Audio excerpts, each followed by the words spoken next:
안녕하세요. 소아청소년과 전문의 하종입니다. 개우는 아기들 많고요. 개우는 거 대부분 정상입니다.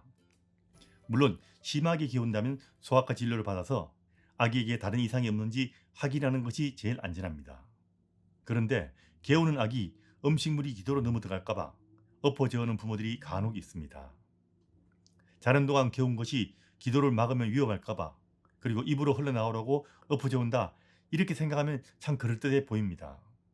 그리고 실제로도 과거에 신생아실에서도 그런 목적으로 아기가 태어나면 엎어둔 경우가 많이 있었습니다. 그리고 위식도 역류가 있어서 많이 토하는 아기들의 경우 엎어 재우려는 부모들이 더 흔합니다.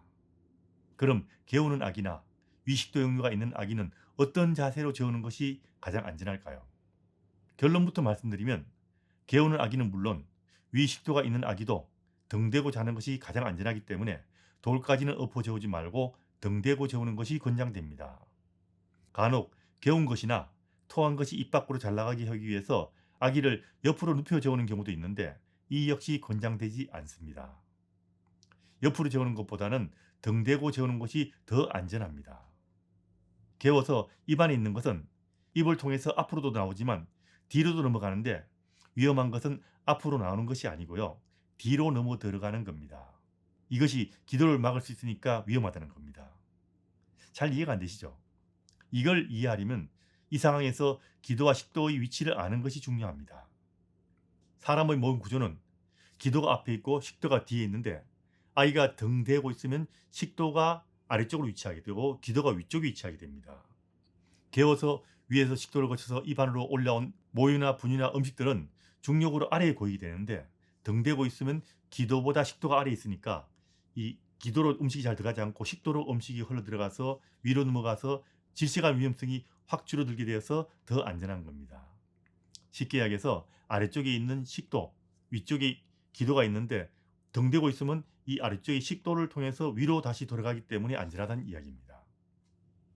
그래서 개우는 아기나 위식도 역류가 있는 아기의 경우 등대고 자는 것이 권장되는 겁니다.